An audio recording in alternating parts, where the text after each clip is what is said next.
Kali ini kita ada di salah satu dari 4 bulan yang Allah Subhanahu wa taala menyebutkannya sebagai 4 bulan haram. Minha arba'atun hurum, dari seluruh bulan-bulan yang ada dalam 1 tahun itu ada 12 bulan. Nah, minha arba'atun hurum, 4 bulan diantaranya adalah bulan haram, yang maksudnya adalah bulan-bulan yang mulia dan dimuliakan oleh Allah Subhanahu wa taala. Namun jemaah sekalian yang dirahmati Allah Subhanahu wa taala, patut kiranya kita memahami bahwa Allah Subhanahu wa taala memberikan keistimewaan kepada 4 bulan haram ini, sekaligus juga hati-hati. Kenapa? Karena ketika seorang melakukan amal-amal soleh di 4 bulan haram, maka pahalanya akan dilipat gandakan oleh Allah Subhanahu wa taala. Namun sebaliknya, ketika seorang melakukan kemaksiatan dan dosa, dosanya juga akan dilipat gandakan di sisi Allah Subhanahu wa taala. 4 bulan haram tersebut salah satunya adalah sekarang ini di mana kita ada, yakni Dzulqa'dah, dan kemudian nanti Dzulhijjah, kemudian bulan Muharram, dan satu lagi Rajab. Jemaah sekalian yang dirahmati Allah Subhanahu wa taala, sebagaimana kita tahu di dalam sejarah manusia, Rasulullah SAW bersama dengan para orang-orang, terutama musuh-musuhnya, mereka banyak sekali melakukan peperangan-peperangan, tetapi mayoritas dari mereka ketika kemudian ada di bulan haram, maka tentu kemudian mereka berhenti berperangnya karena dipahami oleh manusia, oleh masyarakat pada waktu itu adalah dosanya besar, dan memang demikianlah adanya. Jemaah sekalian yang dirahmati Allah Subhanahu wa taala, karena itu maka menjadi sangat penting ketika Allah Subhanahu wa taala mempertemukan dengan salah satu dari 4 bulan haram ini. Yang pertama, mari jemaah sekalian yang dirahmati Allah Subhanahu wa taala, kita tingkatkan kualitas amal-amal kita di sisi Allah Subhanahu wa taala.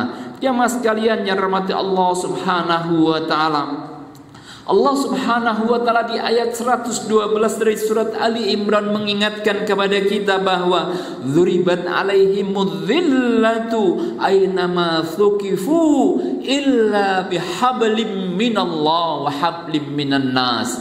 Di dalam sejarahnya ada, namun kita mengambil ibrah karena para ulama menjelaskan bahwa al-ibrah, pelajaran itu bisa diambil untuk dijadikan pelajaran dalam segala kehidupan kita. Jamaah sekalian yang dirahmati Allah Subhanahu wa taala, pelajaran dari surat Ali Imran ayat 112 ini bersamaan dengan kita masuk di bulan haram, maka jamaah sekalian yang dirahmati Allah Subhanahu wa taala, mari kita benar-benar jauhi segala macam hal-hal yang dilarang oleh Allah Subhanahu wa taala. Sebaliknya, mari kita isi dengan amal-amal yang terbaik di sisi Allah Subhanahu wa taala.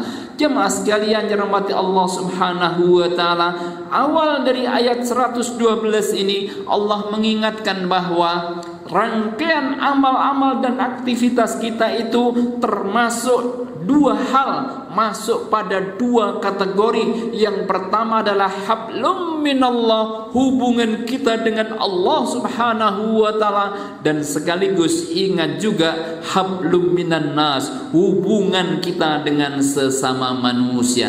Karena itu jemaah sekalian dirahmati Allah Subhanahu wa taala, tatkala di awal dari ayat 112 Ali Imran ini Allah mengingatkan agar kita mengisi hablum minallah dan hablum minan nas kita dengan amal-amal yang terbaik, maka mari kita ingat peringatan Rasulullah sallallahu alaihi wasallam bahwa ketika seorang yang dalam hablum minallah atau hubungannya dengan Allah baik, namun hubungan dengan sesama manusia tidak baik, Rasulullah SAW menyebutkan sebagai orang-orang yang merugi atau orang-orang yang bangkrut. Dalam pertanyaan Rasulullah kepada para sahabat, atadruna manil muflis? Hadis riwayat Muslim ini jemaah sekalian rahmati Allah Subhanahu wa taala. Rasulullah mengawali pertanyaan kepada para sahabat, wahai para sahabat, tahukah kalian siapa yang dimaksud orang-orang yang bangkrut? Maka para sahabat menjawab bahwa orang-orang yang bangkrut adalah orang-orang yang kehilangan hartanya, orang-orang yang merugi, dan berbagai hal kerugian yang biasa difahami oleh manusia, yang mungkin sebagian kita pun juga memahami demikian sebagai orang yang bangkrut. Namun Rasulullah SAW mengingatkan bahwa yang dimaksud oleh Nabi SAW orang yang bangkrut itu ternyata bukan itu. Innal muflisa min ummati, sesungguhnya orang yang bangkrut dari kalangan umatku adalah man ya'ti yaumal qiyamah, orang yang di hari kiamat besok dia membawa pahala bisolatin, pahala solatnya khusyuk dan diterima oleh Allah Subhanahu wa taala. Bizakatin, zakatnya diterima, bisiamin, puasanya juga diterima oleh Allah Subhanahu wa taala. Namun bersamaan dengan itu jemaah sekalian yang dirahmati Allah Subhanahu wa taala, ternyata orang ini waqad syatama hadza, dia menghardik orang lain, dia menyakiti orang lain, wadaraba hadza, atau bahkan kemudian dia memukul orang lain.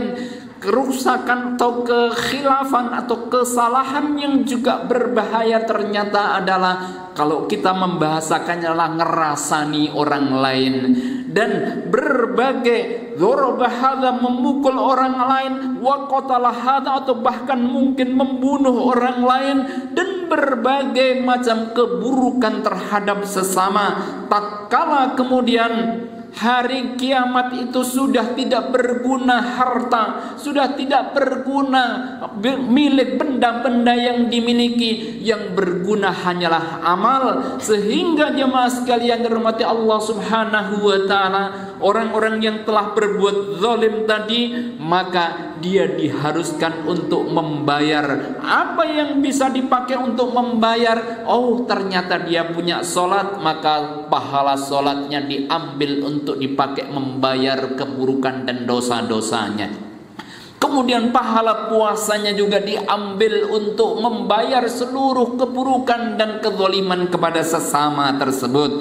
Pun demikian pahala zakatnya diambil untuk kemudian dipakai untuk membayar sampai semua pahalanya habis, sementara hubungan dia dengan sesama manusia dosanya lebih besar dibandingkan dengan pahala-pahala yang dia miliki. Maka faturiha finnar, orang yang demikian ini tidak lain dan tidak bukan akhirnya dimasukkan ke neraka. Hadirin jamaah sekalian yang dirahmati Allah Subhanahu wa taala, inilah orang-orang yang bangkrut kata Nabi sallallahu alaihi wasallam, dan layak bagi kita jamaah sekalian yang dirahmati Allah Subhanahu wa taala. Sekali lagi, mari kita perbaiki senyampang, dan alhamdulillah kita dipertemukan dengan salah satu dari bulan haram atau bulan yang dimuliakan oleh Allah Subhanahu wa taala, bulan Dzulqa'dah ini. Maka mari kita isi bulan Dzulqa'dah ini dengan amalan-amalan yang terbaik, amalan ibadah dalam hablum minallah kita tingkatkan, sekaligus jangan kemudian lupa untuk senantiasa berbuat baik kepada sesama. Demikianlah jemaah sekalian yang dirahmati Allah Subhanahu wa taala, rangkaian amal-amal yang sudah seharusnya menjadi rangkaian amal kehidupan kita dalam kehidupan ini. Semoga Allah Subhanahu wa taala memudahkan kita untuk melaksanakan hablum minallah kita, dan sekaligus juga memperbaiki dan terus meningkatkan kualitas-kualitas terbaik kita dalam hablum minan nas.